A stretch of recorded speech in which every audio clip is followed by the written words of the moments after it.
Hello viewers, welcome to my channel. సినిమాలకు సంబంధించి థియేటర్లు ఓటీటీల మధ్య పోటీ ఉండడం చూసాం. కానీ తాజాగా ఇప్పుడు ఈ లిస్టులో ఆన్లైన్ బుకింగ్ టికెట్ యాప్లు చేరుతున్నాయి. ఇప్పటిదాకా ప్రధానంగా ఉన్న ప్లేయర్లు రెండే. ఒకటి బుక్ మై షో అయితే మరొకటి పేటీఎం. నైజాంకు సంబంధించి ముఖ్యంగా హైదరాబాద్ వాళ్ళు ఎక్కువగా ఆధారపడేది మొదటి దాని మీదే. ఎప్పటికప్పుడు గంటకు రోజుకు ఎన్ని టికెట్లు బుక్ అవుతున్నాయనే సమాచారం ఇస్తుండడంతో ఫ్యాన్స్తో పాటు ట్రేడ్ సైతం దీన్ని రెగ్యులర్గా ఫాలో అవుతూ ఉంటుంది. పేటీఎం వాడకం జిల్లా కేంద్రాలు, బీసీ సెంటర్లలో చెప్పుకోదగ్గ స్థాయిలో ఉంది. ఇప్పుడు కొత్త ఆటగాడు కూడా వచ్చాడు. పుష్ప 2 ది రూల్ అధికారిక టికెటింగ్ పార్ట్నర్గా కొత్తగా అవతరించిన డిస్ట్రిక్ట్కి మంచి పబ్లిసిటీ దక్కుతోంది.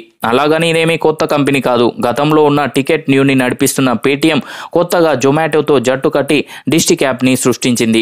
ఊరికే లాంచ్ చేస్తే జనాలకు చేరదు కాబట్టి పుష్ప 2తో కొలాబరేట్ కావడం వల్ల కోట్ల రూపాయల ప్రమోషన్ జరిగిపోతుంది.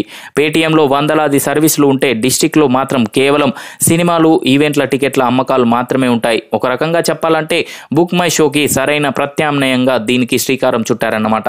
ఇప్పుడు ఈ డిస్ట్రిక్ట్ ప్రభావం బుక్ మై షో మీద ఖచ్చితంగా ఉంటుంది. అన్నిటికన్నా ముందు పుష్ప 2 టికెట్లు దీంట్లోనే ఉంటాయనే ప్రచారం ఊపందుకోవడంతో సినీ ప్రియులు ఆలస్యం చేయకుండా డౌన్లోడ్ చేసుకుంటున్నారు. కాకపోతే మొత్తం దేశమంతా టికెట్లు అందుబాటులోకి వచ్చాక అంత ట్రాఫిక్ని ఈ కొత్తగా పుట్టుకొచ్చిన యాప్ తట్టుకుంటుందో లేదో చూడాలి.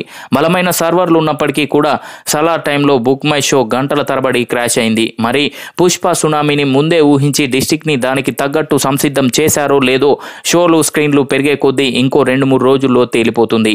సో చూసారు కదా ఫ్రెండ్స్, ఇప్పుడు ఈ వీడియో కనుక మీకు నచ్చినట్లయితే లైక్ చేయండి, షేర్ చేయండి. మరిన్ని ఇంట్రెస్టింగ్ అప్డేట్స్ కొరకు మా ఛానల్ని సబ్స్క్రైబ్ చేసుకోండి.